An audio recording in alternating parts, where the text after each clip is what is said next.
I'm Richard Clarke. Ramana Maharshi's teachings are deep and profound. Listen each day to deepen your practice. Welcome. I'm reviewing and commenting on the book Talks with Sri Ramana Maharshi.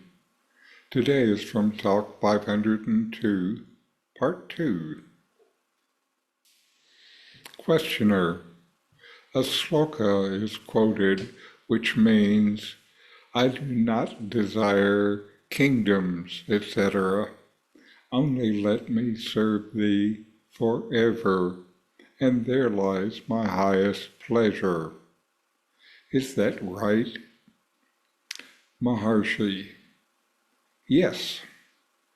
There is room for kama, desire, so long as there is an object apart from the subject, that is duality.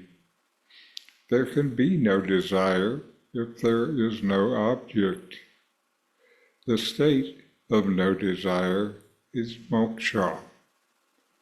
There is no duality in sleep and also no desire, whereas there is duality in the waking state and desire also is there. Because of duality, a desire arises for the acquisition of the object. That is the outgoing mind, which is the basis of duality and desire. If one knows that bliss is none other than the self, the mind becomes inward turned. If the self is gained, all desires are fulfilled.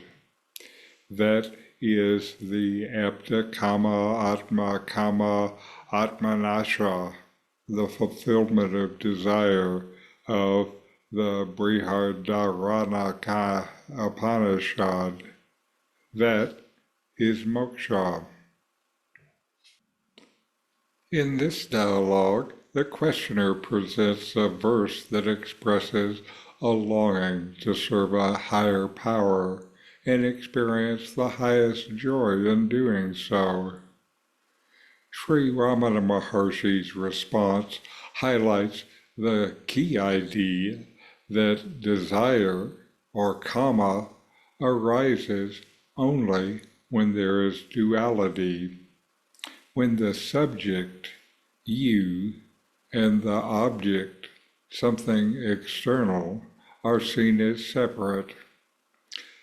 The verse is about serving a higher power, which implies some form of desire and action stemming from a dualistic viewpoint. Ramana points out that as long as there is duality, desire remains. When you perceive yourself as separate from what you seek, desires arise to resolve that sense of incompleteness. The waking state is dominated by the perception of duality and, as a result, is full of desires.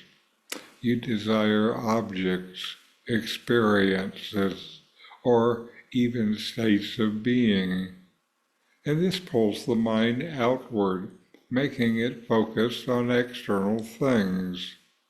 You are just trying to be happy and thinking that happiness comes from external things or activities. Ramana goes on to explain that once you realize lasting happiness comes from within, that true bliss is the self, the mind naturally turns inward. You no longer chase after external objects for happiness because you see that what you have been seeking is within yourself. The self is complete in itself and is the source of fulfillment. Once the self is realized, there is no longer any need for desire because all desires are fulfilled in this realization. Ramana refers to a teaching from the Brihadaranyaka Upanishad about the fulfillment of desires.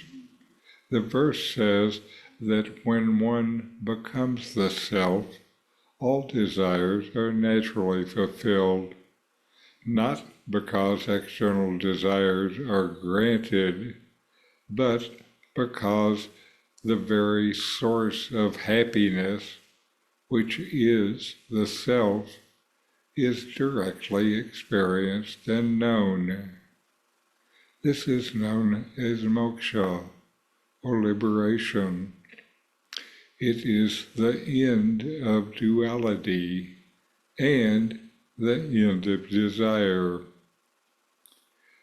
In this state, there's no longer any distinction between the subject and the object. You realize that the self is the ultimate source of bliss.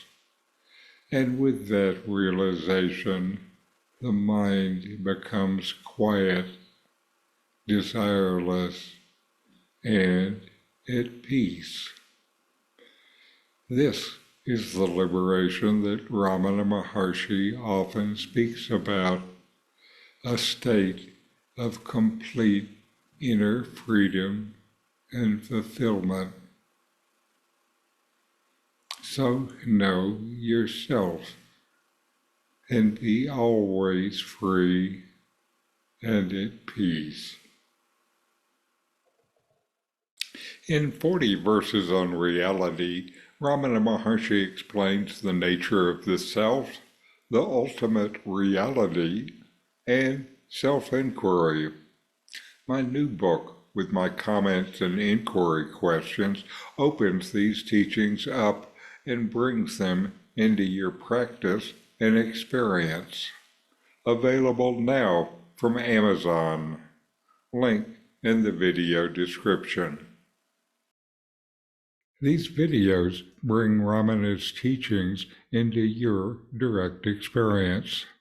Click subscribe to see more. Click thumbs up to like, and send questions and start a dialogue with a comment.